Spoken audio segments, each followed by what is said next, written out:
Repair Clinic makes fixing things easy. With millions of replacement parts available on our website and the help you need to do the repair yourself.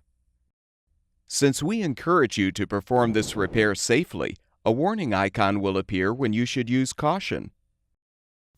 Before you replace a rear foot on your electric range, be sure to unplug the power cord or shut off the power supply.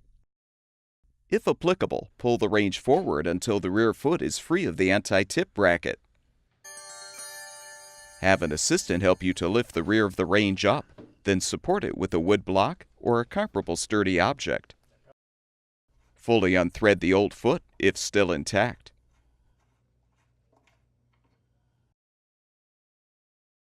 Install the new rear foot by threading it into the base.